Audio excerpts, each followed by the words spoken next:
വിശദമായ വാർത്തകളിലേക്ക്. തദ്ദേശ തെരഞ്ഞെടുപ്പിലെ LDF തിരിച്ചടിക്ക് കാരണങ്ങളിലൊന്ന് ശബരിമല വിവാദം തന്നെയെന്ന് ആവർത്തിച്ച് CPI. അറസ്റ്റിന് പിന്നാലെ പത്മകുമാറിനെ CPM പുറത്താക്കേണ്ടതായിരുന്നുവെന്ന് ദേശീയ എക്സിക്യൂട്ടീവ് അംഗം P. സന്തോഷ് കുമാർ മീഡിയ വണ്ണിനോട് പറഞ്ഞു. എന്നാൽ വിഷയം ഇടതുമുന്നണി ചർച്ച ചെയ്തിട്ടില്ല എന്നാണ് കൺവീനർ TP രാമകൃഷ്ണന്റെ പ്രതികരണം. തദ്ദേശ തെരഞ്ഞെടുപ്പിലെ ശബരിമല വിവാദം തിരിച്ചടിയായില്ലെന്ന CPM വാദം തുടർച്ചയായി തള്ളുകയാണ് CPI. അതാത് കക്ഷികൾ തെരഞ്ഞെടുപ്പ് പരാജയം വിലയിരുത്തട്ടെന്നായിരുന്നു ഇടതുമുന്നണി യോഗത്തിന്റെ തീരുമാനം. പിന്നാലെയാണ് ശബരിമല സ്വർണ്ണക്കൊള്ള വിവാദം തെരഞ്ഞെടുപ്പിൽ പ്രതിഫലിച്ചുവെന്ന നിലപാട് CPI പരസ്യമാക്കിയത്.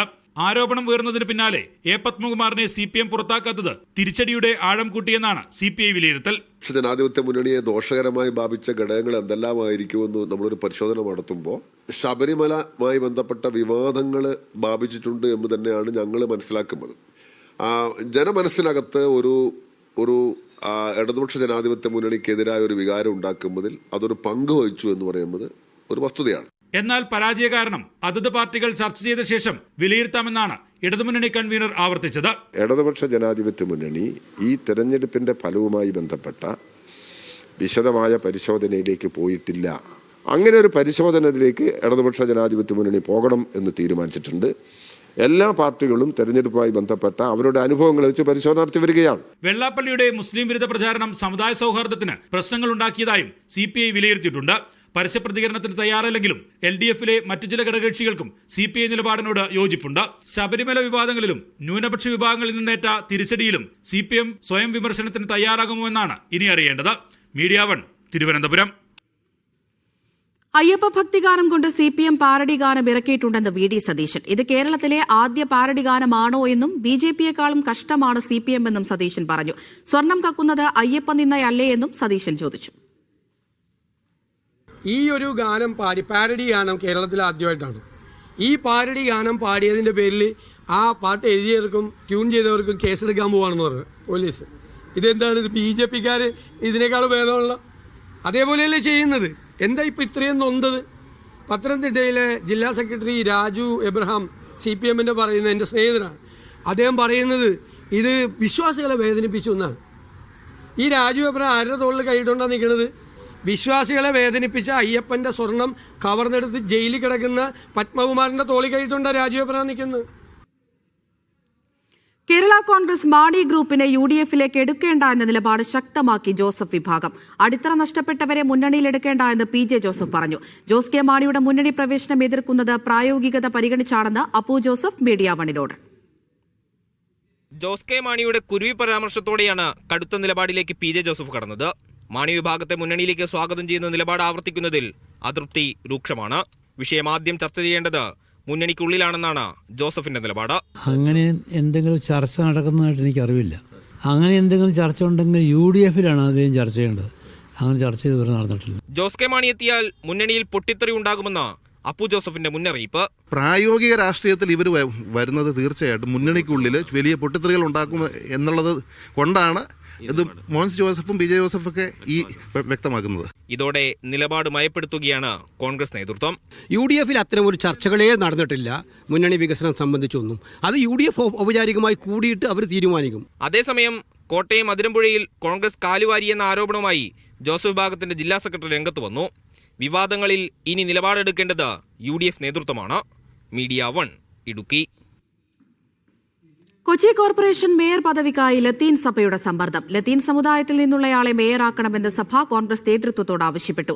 കൊച്ചിയിലും കൊല്ലത്തും ഡെപ്യൂട്ടി മേയർ പദവി ആവശ്യപ്പെട്ട് മുസ്ലിം ലീഗ് പരസ്യമായി രംഗത്തെത്തി.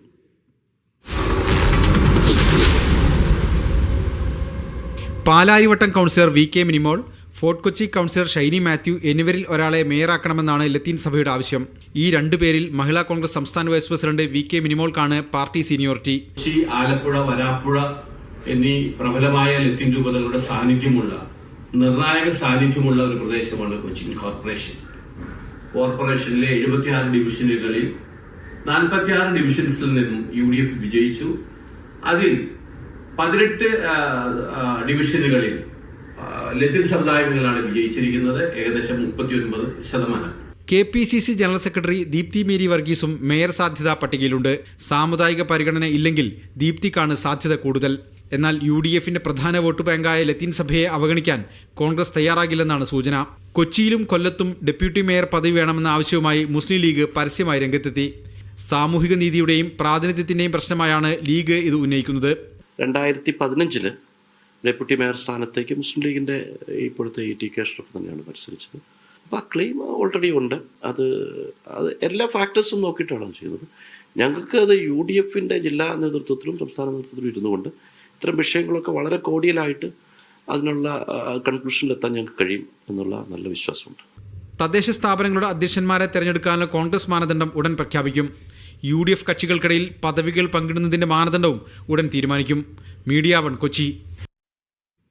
ശബരിമല സ്വർണ്ണക്കൊള്ള കേസിൽ വീണ്ടും അറസ്റ്റ്. മുൻ AO ശ്രീകുമാറിനെയാണ് SIT അറസ്റ്റ് ചെയ്തത്. സിജോ വി ജോൺ വിവരങ്ങൾ നൽകാനായി തിരുവനന്തപുരത്ത് നിന്ന് ചേരുന്നുണ്ട്. സിജോ, നേരത്തെ ശ്രീകുമാറിന്റെ മുൻകൂർ ജാമ്യാപേക്ഷയൊക്കെ കോടതി തള്ളിയിട്ടുണ്ടായിരുന്നു. എപ്പോഴായിരുന്നു അറസ്റ്റ്? അല്പസമയം മുമ്പാണ് ശ്രീകുമാറിന്റെ അറസ്റ്റ് SIT രേഖപ്പെടുത്തിയിരുന്നത്. വിശദമായി ചോദ്യം ചെയ്യാൻ വേണ്ടി ശ്രീകുമാറിനെ അന്വേഷണ സംഘം ഇൻഡക്കൽ ഓഫീസിലോട്ട് വിളിപ്പിച്ചിരുന്നു. അതിനുശേഷം ചോദ്യം ചെയ്യൽ പൂർത്തിയായതിനു ശേഷമാണ് അറസ്റ്റ് രേഖപ്പെടുത്തിയിരിക്കുന്നത്. അല്പസമയത്തിനകം തന്നെ വൈദ്യപരിശോധന നടത്തും. തുടർന്ന് കൊല്ലം കോടതിയിൽ ഹാജരാക്കാൻ തന്നെയാണ് ആലോചിക്കുന്നത്. എന്തായാലും ഒരു ഇടവേളയ്ക്ക് ശേഷമാണ് ഇത്തരത്തിലൊരു അറസ്റ്റ് ഇപ്പോൾ വരുന്നത്. കാരണം നേരത്തെ ഉദ്യോഗസ്ഥ തലത്തിലുള്ള അറസ്റ്റുകൾ നടത്തിയിരുന്നെങ്കിൽ പോലും അതിനുശേഷം പത്മകുമാറിനെ ഉൾപ്പെടെയുള്ള അറസ്റ്റിലോട്ട് വന്നെങ്കിൽ പോലും പിന്നീട് അറസ്റ്റ് നടപടികൾ ഉണ്ടായിരുന്നില്ല. ഈ കേസിൽ പ്രതിയേർക്കപ്പെട്ടിരുന്ന പല ആളുകളും മുൻകൂർ ജാമ്യാപേക്ഷയുമായി ഹൈക്കോടതിയെ സമീപിക്കുന്ന സാഹചര്യം ഉണ്ടായിരുന്നു. ഈ ശ്രീകുമാറും ഹൈക്കോടതിയെ സമീപിച്ചിരിക്കുകയായിരുന്നു. ബോർഡിന്റെ നിർദ്ദേശപ്രകാരം കാര്യങ്ങൾ ചെയ്യുക മാത്രമാണ് ചെയ്തിട്ടുള്ളത്. അതിനപ്പുറത്തേക്ക് ഉദ്യോഗസ്ഥ തലത്തിൽ വേറെ ഒരു ഇടപെടലും നടത്തിയിട്ടില്ല എന്നുള്ളതാണ് ഈ ജാമ്യാപേക്ഷയിലൊക്കെ ചൂണ്ടിക്കാണിച്ചിരുന്നത്. പക്ഷേ ഈ ജാമ്യാപേക്ഷ കോടതി തള്ളുകയും ചെയ്തിരുന്നു. അതിന് പിന്നാലെയാണ് തുടർ ചോദ്യം ചെയ്യലിനായി വിളിച്ചു വരുത്തുകയും ഇപ്പോൾ അറസ്റ്റ് രേഖപ്പെടുത്തുകയും ചെയ്തിരിക്കുന്നത്. ഇനി നിലവിൽ പ്രതിയേർക്കപ്പെട്ടിരിക്കുന്ന ഉദ്യോഗസ്ഥരിൽ അന്നത്തെ ബോർഡ് സെക്രട്ടറി ആയിട്ടുള്ള ദേവസ്വം സെക്രട്ടറി ആയിട്ടുള്ള ജയശ്രീ മാത്രമാണ് അറസ്റ്റിലാകാനുള്ളത്. ജയശ്രീയുടെ ജാമ്യാപേക്ഷ മുൻകൂർ ജാമ്യാപേക്ഷ കഴിഞ്ഞ ദിവസം ഹൈക്കോടതി തള്ളിയിരുന്നു. അവർ സുപ്രീം കോടതിയിൽ മുൻകൂർ ജാമ്യത്തിനായി ശ്രമിക്കുകയും ചെയ്തിട്ടുണ്ട്. ബാക്കി ഉദ്യോഗസ്ഥരുടെ എല്ലാവരെയും അറസ്റ്റ് രേഖപ്പെടുത്തുകയും ചെയ്തിട്ടുണ്ട്. ഇനിയിപ്പോൾ ശ്രീകുമാറിൽ നിന്ന് അറിയേണ്ട പ്രധാനപ്പെട്ട വിവരം എന്ന് പറയുന്നത് ശ്രീകുമാർ ഇത്തരത്തിൽ ഈ രേഖകൾ ഒക്കെ കൃത്രിമം കാണിക്കുന്നതിന് വേണ്ടിയിട്ടുള്ള നിർദ്ദേശം നൽകിയിട്ടുള്ളത് ആരാണെന്നുള്ളത് സംബന്ധിച്ചാണ്. കാരണം ബോർഡ് അംഗങ്ങൾക്ക് ആർക്കെങ്കിലും നിർദ്ദേശപ്രകാരമാണോ ഇത്തരത്തിൽ കാര്യങ്ങൾ ചെയ്തിട്ടുള്ളത്? അങ്ങനെയാണെങ്കിൽ അത് ആരൊക്കെയാണ്, ഏത് തരത്തിലുള്ള ഇടപെടലാണ് ഇക്കാര്യത്തിൽ ഉന്നത തലത്തിൽ നിന്നും ഉണ്ടായിട്ടുള്ളത്, സമ്മർദ്ദം ഉണ്ടായിട്ടുള്ള ഉൾപ്പെടെയുള്ള കാര്യങ്ങളിൽ വ്യക്തത വരുത്താൻ വേണ്ടിയിട്ടാണ് അന്വേഷണ സംഘത്തിന്റെ തീരുമാനം. എന്തായാലും വൈകാതെ തന്നെ കോടതിയിൽ ഹാജരാക്കും. അതിനുശേഷം പിന്നീട് കസ്റ്റഡിയിൽ വാങ്ങി വിശദമായ ചോദ്യം ചെയ്യാൻ വേണ്ടിയിട്ടാണ് അന്വേഷണ സംഘത്തിന്റെ നീക്കം. ശരി. ശബരിമല സ്വർണ്ണക്കൊള്ളയിൽ മുൻ എക്സിക്യൂട്ടീവ് ഓഫീസറായ ശ്രീകുമാറിനെയാണ് ഇപ്പോൾ SIT അറസ്റ്റ് ചെയ്തിരിക്കുന്നത്. വിവരങ്ങളാണ് സിജോ വി ജോൺ നൽകിയത്. ജമാഅത്തിനെ ആയുധമാക്കി CPM നടത്തുന്ന ധ്രുവീകരണ രാഷ്ട്രീയ നയം പുനഃപരിശോധിക്കണമെന്ന് ജമാഅത്തെ ഇസ്ലാമി കേരള അമീർ P. മുജീബ് റഹ്മാൻ. ധ്രുവീകരണ രാഷ്ട്രീയത്തിന്റെ ഗുണം സംഘപരിവാറിനാണ്. ധ്രുവീകരണ രാഷ്ട്രീയത്തിൽ നിന്ന് CPMനെ പിന്തിരിപ്പിക്കാൻ സാംസ്കാരിക നായകന്മാർ ശ്രമിക്കണം. CPM ആവശ്യപ്പെട്ടിട്ടാണ് തെരഞ്ഞെടുപ്പ് ചർച്ച നടത്തിയതെന്നും P. മുജീബ് റഹ്മാൻ പറഞ്ഞു. കേരളത്തിലെ മുഴുവൻ ജനതയും നടത്തിയ വിധിയെഴുത്തിനെ വസ്തുനിഷ്ഠമായ വിലയിരുത്തലിന് വിധേയമാക്കാൻ CPM സന്നദ്ധമാകണം. CPM ഈ ധ്രുവീകരണ രാഷ്ട്രീയത്തെക്കുറിച്ച് പുനരാലോചന നടത്താൻ സന്നദ്ധമാകണം. ധ്രുവീകരണ രാഷ്ട്രീയം അപകടകരമാണ്. സംഘപരിവാറുള്ള കേരളമല്ല. ഇടതും വലതുമുള്ള ഇരുമുന്നണികളും അങ്ങോട്ടും ഇങ്ങോട്ടും സംവദിച്ചും മത്സരിച്ചും കേരളത്തിൻ്റെ ബഹുസ്വര അന്തരീക്ഷം നിലനിൽക്കുന്ന ഒരു സാമൂഹ്യ അന്തരീക്ഷം നിലനിൽക്കുന്ന ഒരവസ്ഥ ഉണ്ടാകണമെന്നാണ് ജമാഅത്ത് ഇസ്ലാമി ആഗ്രഹിക്കുന്നത്. അതുകൊണ്ട് തന്നെ CPM കുറച്ച് കാലങ്ങളായി വെച്ചു പുലർത്തുന്ന സമീപനങ്ങൾ അല്ലെങ്കിൽ ധ്രുവീകരണ രാഷ്ട്രീയത്തിൽ നിന്ന് പുനരാലോചനയ്ക്ക് സന്നദ്ധമാകണമെന്നാണ് ആവശ്യപ്പെടാനുള്ളത്. കണ്ണൂർ പിണറായി വെണ്ടുട്ടായിയിലുണ്ടായ സ്ഫോടനം പടക്കം പൊട്ടിയുണ്ടായതെന്ന് FIR. സ്ഫോടനത്തിന്റെ CPM പ്രവർത്തകൻ വിപിൻ രാജിന്റെ കൈപ്പത്തിക്ക് ഗുരുതരമായി പരിക്കേറ്റിരുന്നു. ക്രിസ്മസ് പുതുവത്സരാഘോഷത്തിനായി ഉണ്ടാക്കിയ പടക്കമാണ് പൊട്ടിത്തെറിച്ചതെന്ന് CPM കേന്ദ്ര കമ്മിറ്റി അംഗം EP ജയരാജൻ പ്രതികരിച്ചു. ഇന്നലെ ഉച്ചയോടെ വെണ്ടുട്ടായി കനാൽക്കരയിലുണ്ടായ സ്ഫോടനത്തിൽ ചികിത്സയിൽ കഴിയുന്ന വിപിൻ രാജിനെ പ്രതി ചേർത്ത് പിണറായി പോലീസാണ് കേസെടുത്തത്. പടക്കം അശ്രദ്ധമായി കൈകാര്യം ചെയ്തെന്ന് FIRലുണ്ട്. വലതു കൈപ്പത്തിയിലെ 3 വിരലുകളറ്റ വിപിൻ ചാലയിലെ സ്വകാര്യ ആശുപത്രിയിൽ ചികിത്സയിലാണ്. സ്ഫോടന സംഭവത്തെ ലഘൂകരിച്ച EP ജയരാജൻ ബോംബ് സ്ഫോടനമെന്ന് വ്യാഖ്യാനിച്ച് ജില്ലയിലെ സമാധാനാന്തരീക്ഷം തകർക്കരുതെന്ന് പറഞ്ഞു. വെണ്ടുട്ടായിൽ യഥാർത്ഥത്തിൽ ഒരു തരത്തിലുള്ള ബോംബ് സ്ഫോടനവുമല്ല. കാരണം ഈ ക്രിസ്തുമസ് ഒക്കെ വരുമ്പോൾ ഈ ഓലപ്പടക്കങ്ങളും അതുപോലെ തന്നെ കെട്ടുപടക്കങ്ങളും ഒക്കെ ഉണ്ടാക്കും. ആ ചരട് കൊണ്ട് കെട്ടിയുണ്ടാക്കുന്ന പടക്കം ആ കെട്ട് അല്പം മുറുകിപ്പോയാൽ സ്ഫോടനം ഉണ്ടാകും. അങ്ങനെയുള്ള ഒരു അപകടമാണ്. ആ അപകടത്തെ ആക്രമണോത്സുകമായിട്ടുള്ള തയ്യാറെടുപ്പാണെന്നൊക്കെ വ്യാഖ്യാനിച്ച് നമ്മുടെ സമാധാന അന്തരീക്ഷത്തെ ആരും തകർക്കരുത്. തെരഞ്ഞെടുപ്പ് ഫലം പുറത്തുവന്നതിനു പിന്നാലെ പാറാട് ടൗണിൽ വടിവാളുമായി അക്രമം അഴിച്ചുവിട്ട സംഭവത്തിൽ 5 CPM പ്രവർത്തകർ കൂടി പിടിയിലായി. വടിവാളെടുത്ത് അക്രമത്തിന് നേതൃത്വം നൽകിയ ശരത് പാറാട്, ശ്രീജിൽ, അശ്വന്ത്, ശ്രേയസ്, അതുൽ എന്നിവരെയാണ് മൈസൂരിൽ ഒളിവിൽ കഴിയുന്നതിനിടെ കൊളവല്ലൂർ പോലീസ് പിടികൂടിയത്. ഇതോടെ പാറാട്ടെ അതിക്രമങ്ങളിൽ അറസ്റ്റിലായ CPMകാരുടെ എണ്ണം 12 വിജയാഹ്ലാദത്തിനിടെ അക്രമം നടത്തിയ സംഭവത്തിൽ 3 മുസ്ലിം ലീഗ് പ്രവർത്തകരെയും കൊളവല്ലൂർ പോലീസ് അറസ്റ്റ് ചെയ്തിട്ടുണ്ട്. മീഡിയ 1 കണ്ണൂർ. മഹാത്മാഗാന്ധി ദേശീയ ഗ്രാമീണ തൊഴിലുറപ്പ് പദ്ധതിക്ക് പകരമുള്ള BBG റാംജി ബില്ല് ലോക്സഭ ഇന്ന് പാസാക്കും. ബില്ല് സ്റ്റാൻഡിംഗ് കമ്മിറ്റിക്ക് വിടണമെന്ന ആവശ്യം സർക്കാർ തള്ളി. ബില്ലിൽ ചർച്ചയ്ക്ക് കൂടുതൽ സമയം വേണമെന്ന് പ്രതിപക്ഷം. സഭയിൽ വോട്ടെടുപ്പ് വേണമെന്ന് പ്രതിപക്ഷം ആവശ്യപ്പെടും.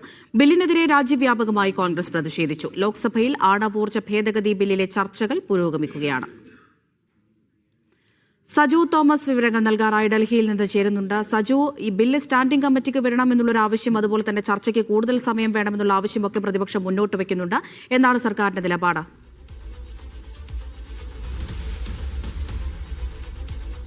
അമൃത, ഇതുമായി ബന്ധപ്പെട്ട് യാതൊരു നിലപാടും ഇതുവരെയും സർക്കാർ സ്വീകരിച്ചിട്ടില്ല. പ്രധാനമായിട്ടും ദേശീയ ഗ്രാമീണ തൊഴിലുറപ്പ് പദ്ധതിമേൽ ചർച്ചയിൽ കൂടുതൽ സമയം വേണം, 8 മണിക്കൂറെങ്കിലും ചർച്ചയ്ക്ക് വേണമെന്നാണ് ഇന്നിപ്പോൾ കോൺഗ്രസ് നേതാവ്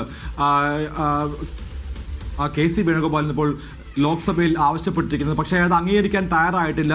സമയക്രമം അനുസരിച്ച് അംഗീകരിക്കാമെന്നാണ് ഇപ്പോൾ പാർലമെന്ററി കാര്യമന്ത്രി കിരൺ റിജിജു മറുപടിയായി നൽകിയിരിക്കുന്നത്. ഇപ്പോൾ ആണവോർജ്ജ ബില്ലുമേലുള്ള ചർച്ചകൾ പുരോഗമിച്ചുകൊണ്ടിരിക്കുകയാണ്. ദേശീയ ഗ്രാമീണ തൊഴിലുറപ്പ് പദ്ധതിയുമായി ബന്ധപ്പെട്ട കേന്ദ്രം ഇതിന്റെ പേര് മാറ്റി, പ്രത്യേകിച്ച് മഹാത്മാഗാന്ധിയുടെ പേര് മാറ്റി മറ്റൊരു പേരിലേക്ക് ഈ പദ്ധതിയെ മാറ്റുന്നത് മൂലം 2005 കോൺഗ്രസ് കൊണ്ടുവന്ന ഈ പദ്ധതിയെ പൂർണ്ണമായിട്ടും ഹൈജാക്ക് ചെയ്യുകയാണെന്നാണ് കോൺഗ്രസ് നേതാക്കൾ വാദിക്കുന്നത്. അതായത് RSS വൽക്കരണമാണ് ഇതിലൂടെ 2014 മുതൽ കേന്ദ്ര സർക്കാർ ശ്രമിച്ചുകൊണ്ടിരിക്കുന്നത്. അതിപ്പോൾ 2025 ആയപ്പോൾ പ്രാവർത്തികമാക്കി. അതിനെതിരെ രാജ്യവ്യാപകമായിട്ടുള്ള പ്രതിഷേധമാണ് ഇപ്പോൾ കോൺഗ്രസിന്റെ ഭാഗത്തു നിന്നും വിവിധ സംസ്ഥാനങ്ങൾ ഉണ്ടായിക്കൊണ്ടിരിക്കുന്നത്. എന്തായാലും ഈ ബില്ല് JPCക്ക് വിടണമെന്ന പ്രധാനപ്പെട്ട ആവശ്യമായിരുന്നു കോൺഗ്രസ് നേതാക്കൾ ഇന്നലെ പ്രതിപക്ഷം ലോക്സഭയിൽ ഉന്നയിച്ചത്. പക്ഷേ അത് അംഗീകരിക്കാൻ കേന്ദ്ര സർക്കാർ തയ്യാറായിട്ടില്ല. ഇന്നിപ്പോൾ കൂടുതൽ സമയം ചർച്ചയ്ക്ക് വേണമെന്ന് പറഞ്ഞെങ്കിൽ പോലും അത് ഇതുവരെയും അംഗീകരിക്കാൻ തയ്യാറായിട്ടില്ല. ആണവോർജ്ജ ബില്ലിന്മേലുള്ള ചർച്ചയാണ് ഇപ്പോൾ പുരോഗമിക്കുന്നത്. അതിനുശേഷമായിരിക്കും ഈ ബില്ലിന്മേലുള്ള ചർച്ച വരെ. എന്തായാലും അതായത് കോൺഗ്രസ് അടക്കമുള്ള വിവിധ രാഷ്ട്രീയ പാർട്ടികൾ പൂർണ്ണമായും എതിർത്തിരിക്കുക. അതോടൊപ്പം തന്നെ NDA മുന്നണിയുള്ള TDP പോലും ഈ ബില്ലിന് ഇപ്പോൾ എതിരാണ്. പ്രത്യേകിച്ച് ജനങ്ങളുടെ ജീവോന്മുഖമായിട്ടുള്ള കാര്യങ്ങളെ ബാധിക്കുന്ന പല വിഷയങ്ങളും മാറ്റി നിർത്തിക്കൊണ്ട് സംസ്ഥാനങ്ങൾക്ക് മേൽ കൂടുതൽ സാമ്പത്തിക ഭാരം നൽകുന്ന ഒരു ബില്ലാണ്. അതുകൊണ്ട് തന്നെ ഇത് പിൻവലിക്കണമെന്നുള്ള ആവശ്യമാണ് പ്രതിപക്ഷം, അതോടൊപ്പം തന്നെ NDAയിലെ ചില കക്ഷികളും ഇപ്പോൾ വാദിക്കുന്നത്. അമൃത, സജു തോമസ് ആണ് വിവരങ്ങൾ നൽകിയത്. മധ്യപ്രദേശിലെ ആശുപത്രിയിൽ നിന്ന് രക്തം സ്വീകരിച്ച കുട്ടികൾക്ക് HIV സ്ഥിരീകരിച്ചു. സത്നയിലെ സർദാർ വല്ലഭായ് പട്ടേൽ ജില്ലാ ആശുപത്രിയിൽ നിന്ന് രക്തം സ്വീകരിച്ച 6 കുട്ടികൾക്കാണ് രോഗം സ്ഥിരീകരിച്ചത്. തലസീമിയ രോഗബാധിതരായ കുട്ടികൾ 4 മാസം മുൻപാണ് രക്തം സ്വീകരിച്ചത്. വിഷയത്തെക്കുറിച്ച് അന്വേഷിക്കാൻ മധ്യപ്രദേശ് ആരോഗ്യ സെക്രട്ടറിയുടെ നേതൃത്വത്തിൽ 6 അംഗ സംഘത്തെ നിയോഗിച്ചു. ഒരാഴ്ചക്കകം അന്വേഷണം നടത്തി ഉപമുഖ്യമന്ത്രിക്ക് റിപ്പോർട്ട് നൽകണം. വയനാട് പച്ചിലക്കാട് ജനവാസ മേഖലയിൽ ഇറങ്ങിയ കടുവ വനപ്രദേശമുള്ള ഭാഗത്തേക്ക് നീങ്ങിയതായി സൂചന. കാൽപ്പാടുകൾ കേന്ദ്രീകരിച്ച് നടത്തിയ അന്വേഷണത്തിലാണ് കണ്ടെത്തൽ. നീർവാരം വനമേഖലയോട് ചേർന്ന പ്രദേശത്ത് തെരച്ചിൽ ഊർജിതമാക്കിയിട്ടുണ്ട്. ഫൈസൽ നെടുമ്പാല വിവരങ്ങൾ നൽകും. പനമരം പച്ചിലക്കാട് ജനവാസ മേഖലയിൽ ഇറങ്ങിയ കടുവ ഈ വനപ്രദേശത്തേക്ക് നീങ്ങി എന്നുള്ളതാണ് അവസാനമായി ലഭിക്കുന്ന സൂചന. ഇന്ന് രാവിലെ ഈ ഒരു റോഡിൽ കാൽപ്പാടുകൾ കണ്ടെത്തിയിരുന്നു. ഈ റോഡ് കടന്ന് തൊട്ടടുത്ത വയലിലേക്ക് നീങ്ങിയതായിട്ടായിരുന്നു ആദ്യഘട്ടത്തിൽ പരിശോധന നടത്തിയത്. വനംവകുപ്പ് ഉദ്യോഗസ്ഥരൊക്കെ തന്നെ ഈ കാൽപ്പാടുകൾ കേന്ദ്രീകരിച്ചുകൊണ്ട് ഈ വയലോരങ്ങളിൽ പരിശോധന നടത്തി. നമുക്ക് അടുത്ത ദൃശ്യങ്ങളിൽ കാണാം. ആ ഒരു ഭാഗം കാണുന്നത് പുഴയോരമാണ്. ആ പുഴ വരെയുള്ള ഭാഗങ്ങളിൽ കടുവയുടെ കാൽപ്പാടുകൾ കണ്ടെത്തിയിട്ടുണ്ട് എന്നുള്ളതാണ് ഇപ്പോൾ ലഭിക്കുന്ന ആശ്വാസകരമായ കാര്യം. ഇനി വനംവകുപ്പിന്റെ ഭാഗത്ത് നിന്ന് പുഴ കടന്ന അപ്പുറം ഭാഗം നീർവാരം വനമേഖലയോട് ചേർന്നുള്ള ഭാഗങ്ങളാണ്. ആ ഭാഗത്തിലൊക്കെ തന്നെ പരിശോധന നടക്കുമെന്നുള്ളതാണ് ഇപ്പോൾ നമ്മൾ മനസ്സിലാക്കുന്നത്. എന്തായാലും മിനിഞ്ഞാന്ന് രാവിലെ 9 മണിക്ക് പടിക്കം വയലിൽ ഇറങ്ങിയ കടുവയെ ഇന്നലെ രാത്രി 8:30യോടുകൂടി ഈ പുളിക്കൽ ഭാഗത്തേക്ക് കാണുന്ന ഒരു സാഹചര്യമുണ്ടായി. പിന്നീട് കടുവയുടെ ദൃശ്യങ്ങളൊന്നും തന്നെ ഡ്രോണിലോ അല്ലെങ്കിൽ മറ്റെവിടെയോ കടുവയെ കണ്ടതായി ഒരു സൂചനയും തന്നെ ലഭിച്ചിരുന്നില്ല. ഈ ഭാഗങ്ങളൊക്കെ കേന്ദ്രീകരിച്ചുകൊണ്ട് വനംവകുപ്പിന്റെ പരിശോധനയൊക്കെ തന്നെ തുടരുന്നതിനിടയിലാണ് ഇപ്പോൾ ഈ വനത്തോട് റോഡിനോട് ചേർന്നുള്ള ഭാഗത്തേക്ക് കടുവ നീങ്ങിയിരിക്കുന്നു എന്നുള്ള ആശ്വാസകരമായ കാര്യം മനസ്സിലാക്കുന്നത്. ഈ ഭാഗങ്ങളിലൊക്കെ തന്നെ നിരോധനാജ്ഞ ഇപ്പോഴും തുടരുകയാണ്. ഈ ഭാഗങ്ങളിലെ വിദ്യാഭ്യാസ സ്ഥാപനങ്ങൾക്ക് അവധിയും പ്രഖ്യാപിച്ചിട്ടുണ്ട്. എന്തായാലും ഒരു കൃത്യമായിക്കൊണ്ടുള്ള ഒരു വിവരം ലഭിക്കുന്നതുവരെ വനംവകുപ്പിന്റെ ഭാഗത്തു നിന്നുള്ള നിരീക്ഷണം തുടരുമെന്നുള്ളത് തന്നെയാണ് നമ്മൾ മനസ്സിലാക്കുന്നത്. ഇനി ഏതെങ്കിലും തരത്തിൽ കടുവ തിരിച്ചു വരുമോ എന്നുള്ള ആശങ്കയും വനംവകുപ്പ് തള്ളിക്കളയുന്നില്ല. അങ്ങനെ അത്തരത്തിൽ ഏതെങ്കിലും തരത്തിൽ ജനവാസ മേഖലയിലേക്ക് വീണ്ടും കടുവ എത്തുകയാണെങ്കിൽ കടുവയെ മയക്കുവെടി വെച്ച് പിടികൂടുക തന്നെയായിരിക്കും വനംവകുപ്പിന് മുമ്പിലുള്ള ഏറ്റവും പ്രധാനപ്പെട്ട ദൗത്യം. ശരി, ഫൈസൽ നെടുമ്പാലയാണ് വിവരങ്ങൾ നൽകിയത്. മോഹൻലാലിന്റെ കർമ്മയോദ്ധ സിനിമയുടെ തിരക്കഥ അപഹരിച്ചതെന്ന് കോട്ടയം കമേഴ്ഷ്യൽ കോടതി വിധി. മേജർ രവി തിരക്കഥ മോഷ്ടിച്ചതാണ് എന്ന തിരക്കഥാകൃത്ത് റെജി മാത്യുവിന്റെ ഹർജിയിലാണ് കോടതി ഉത്തരവ്. റെജി മാത്യുവിന് 30 ലക്ഷം രൂപ നഷ്ടപരിഹാരം നൽകണമെന്നും കോടതി. ജോസി ബാബു വിവരങ്ങൾ നൽകാനായി ചേരുന്നുണ്ട്. ജോസി, കോടതി വിധിയുടെ വിശദാംശങ്ങൾ എങ്ങനെ?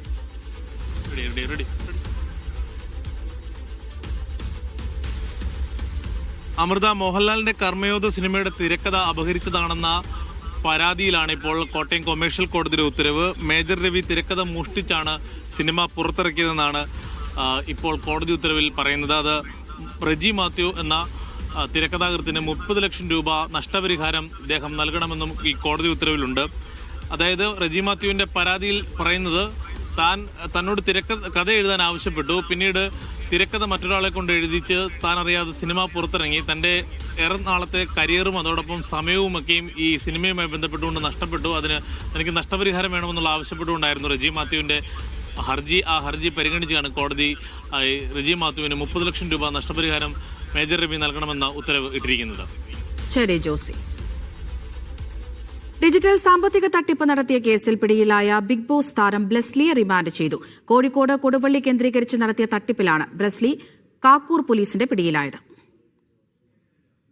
കോഴിക്കോട് ജില്ലയിലെ കാക്കൂർ, താമരശ്ശേരി, കോടഞ്ചേരി, കൊടുവള്ളി മേഖലകൾ കേന്ദ്രീകരിച്ച് നടത്തിയ സാമ്പത്തിക തട്ടിപ്പിലാണ് ബിഗ് ബോസ് താരം ബ്ലെസ്ലിയെ പോലീസ് പിടികൂടിയത്.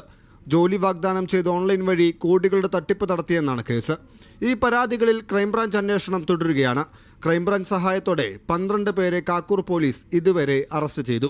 ഇവരിൽ പ്രധാനിയാണ് പ്രമുഖ യൂട്യൂബറും ബിഗ് ബോസ് താരവുമായ മുഹമ്മദ് ഡിലിജന്റ് ബ്ലെസ്ലി. ഓൺലൈൻ തട്ടിപ്പിലൂടെ അക്കൗണ്ടിലെത്തുന്ന പണം പിൻവലിച്ച് ക്രിപ്റ്റോ കറൻസിയാക്കി വിദേശത്തേക്ക് എത്തിച്ചുവെന്നാണ് ക്രൈംബ്രാഞ്ചിന്റെ നിഗമനം. ബ്ലെസ്ലി 6 ലക്ഷം രൂപ ഇത്തരത്തിൽ കൈമാറ്റം ചെയ്തതായി അന്വേഷണ സംഘം കണ്ടെത്തിയിട്ടുണ്ട്. ഇയാളുടെ ATM കാർഡ്, മൊബൈൽ ഫോൺ ഉൾപ്പെടെയുള്ളവ പോലീസ് കസ്റ്റഡിയിലെടുത്തു. 20 പ്രതികളുള്ള കേസിൽ 8 പ്രതികൾക്കായി പോലീസ് അന്വേഷണം തുടരുകയാണ്. ഈ മാസം 9-ന് തിരുവനന്തപുരം വിമാനത്താവളത്തിൽ വെച്ച് പിടിയിലായ ബ്ലെസ്ലിയെ കഴിഞ്ഞ ദിവസമാണ് അന്വേഷണ സംഘം കസ്റ്റഡിയിൽ വാങ്ങിയത്. വിശദമായി ചോദ്യം ചെയ്ത ശേഷം ഇന്ന് കോഴിക്കോട് CJM കോടതി പ്രതിയെ റിമാൻഡ് ചെയ്തു. ആവശ്യമെങ്കിൽ വീണ്ടും കസ്റ്റഡിയിലെടുത്ത് പ്രതിയെ അന്വേഷണ സംഘം ചോദ്യം ചെയ്തേക്കും. മീഡിയ 1 കോഴിക്കോട്.